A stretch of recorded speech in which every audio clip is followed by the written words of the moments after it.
কৃতজ্ঞতা এবং ধন্যবাদ জানবেন।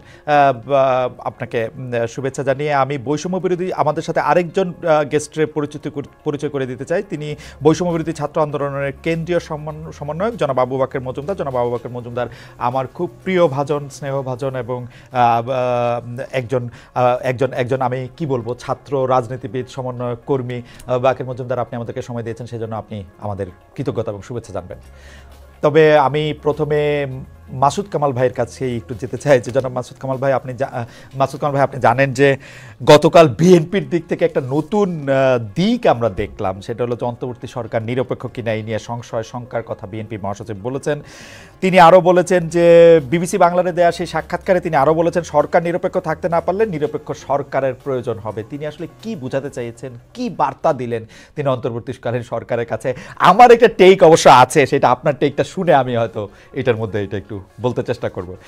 কামাল ভাই, আপনি আমাদের যদি একটু আলোকিত করেন যে আসলে মির্জা ফখরুল ইসলাম আলমগীর কি বার্তা দিতে চাইলেন।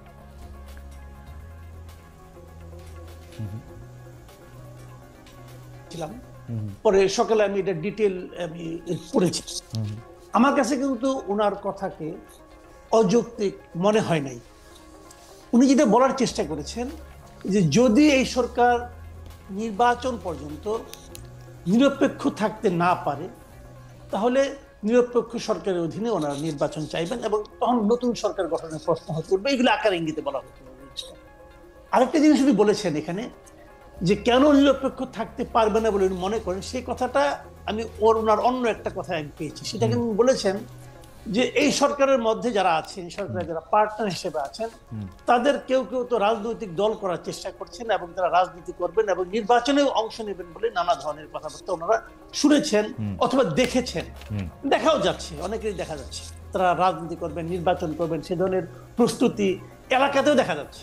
মানে ওনারা যে যে এলাকার বাসিন্দা সেই এলাকার মানুষ বলা বলি করছে এবং সেখানে এই ধরনের একটা মানে আপনার বাস্তবতা বিরাজ করছে।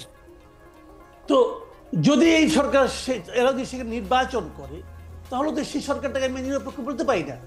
সরকারের ডেফিনেশনটা কি? ক্যাবিনেটে যারা আছে সবাই মিলেই তো সরকার। এখন এই ক্যাবিনেটের কেউ কেউ যদি নির্বাচনে অংশ নেন আগামীতে, তাহলে এই সরকারটাকে আপনি নিরপেক্ষ বলবেন কিভাবে?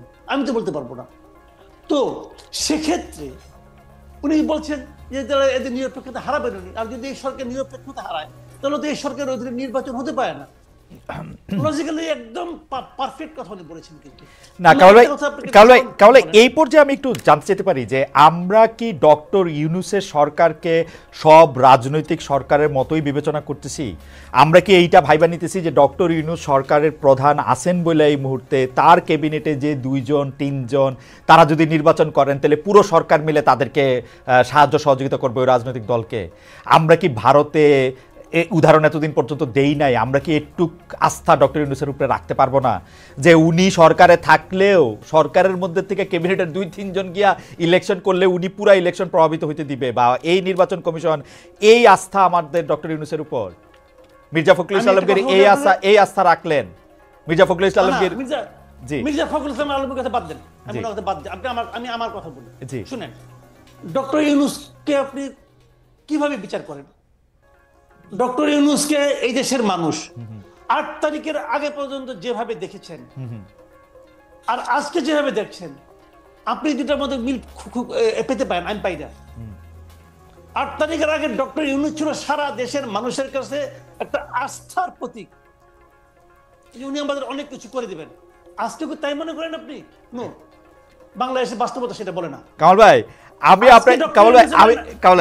আপনার কাছে একটু জানতে চাই, আপনি যে বললেন ডক্টর ইউনূসকে সারা দেশের আস্থার প্রতীক মনে করেছেন, বাংলাদেশের মানুষ কোনোদিন কাউরে আস্থার প্রতীক মনে করে? যখনই তাকে যেই কাজটা দিতে চায় তখনই তো আমরা তার সমালোচনা করতে থাকি। যেই মুহূর্তে আমরা যে জীবনে গাড়ি চালায় নাই সে ড্রাইভারে কইতে থাকে এমনি চালান অমনে চালান। আমি বলতে দেন আপনাকে। জি বলেন। বাংলাদেশের মানুষ সবচেয়ে দ্রুত মানুষকে আস্থার প্রতীক মনে করে, সবচেয়ে দ্রুত।